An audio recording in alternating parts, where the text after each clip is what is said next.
Hello there, I'm Toby. Just a quick reminder that this video is not made for kids. It is made only for older Thomas fans and adults. Hope you enjoy the fucking video.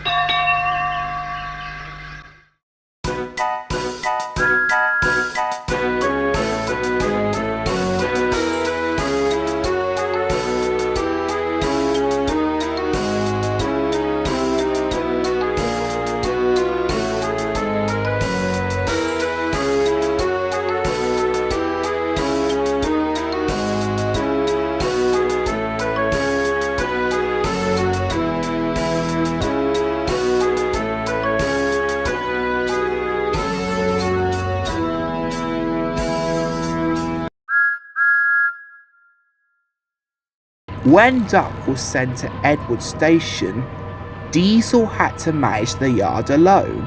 He was delighted his plan worked, but his inexperience led to disorganized sidings and delayed trains. Percy came into the yard in order, but despite of his best efforts, Diesel ignored his help. "He's awful," Percy complained. "He spends more time lurking amongst the trucks than shunting. I don't know what you three see in him. Duck is much better."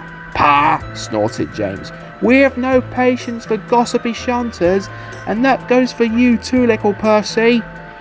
Percy said no more, but decided it was the best to keep a watchful eye.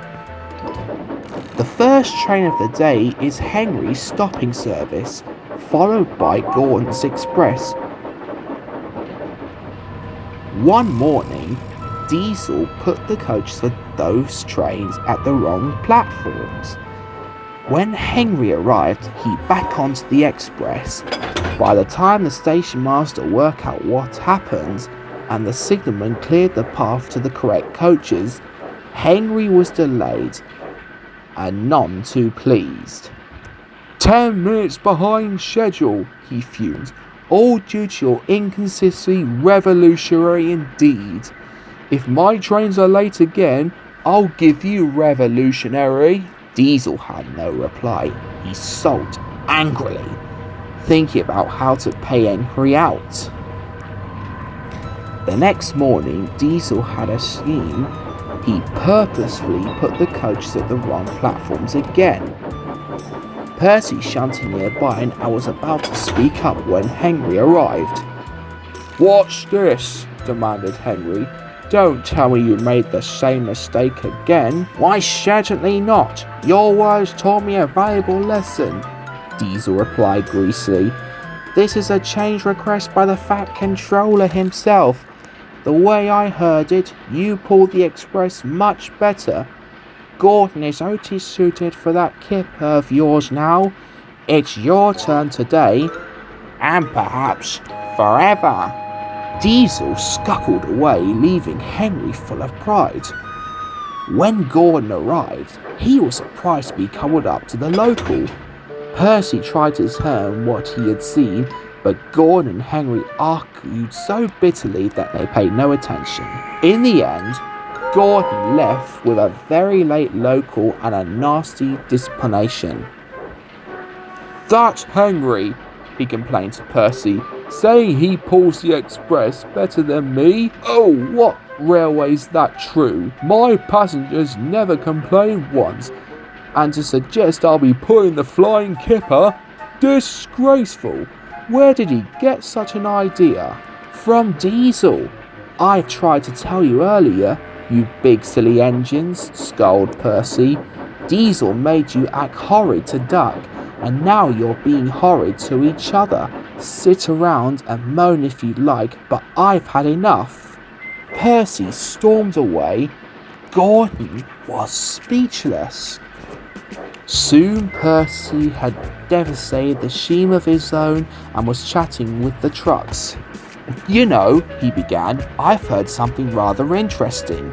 Tell us, begged the trucks. "Diesel thinks you're easy to push around. He says he's got you following his every command." The trucks were furious. "Someone should show him a thing or two," smiled Percy, and he scampered off. The trucks began plotting at once. Someone was going to be them.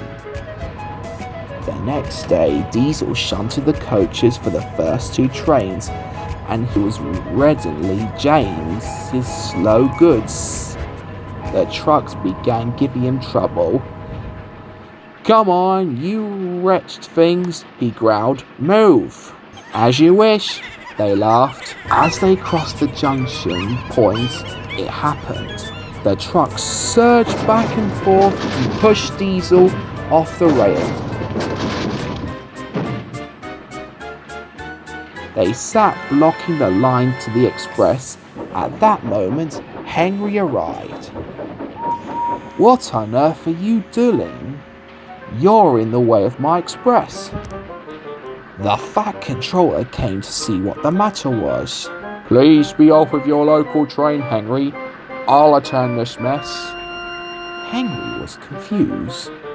"I thought you wanted me to pull the express, sir." "And where did you hear such a thing?" By the time Henry finished, Diesel was looking rather pale. "That be all, Henry. Run along with your train."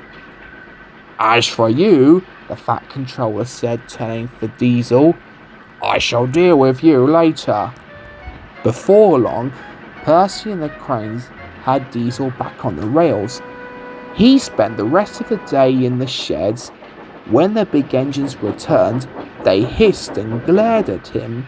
Silence fell when the Fat Controller arrived.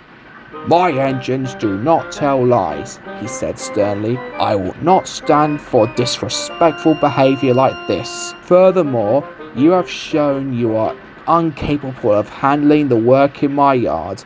I am most disappointed with you. You will leave my railway at once." And without another word, Diesel squirmed away. "As for you 3, the Fat Controller continued, "I hope you've learned a valuable lesson about trust and loyalty.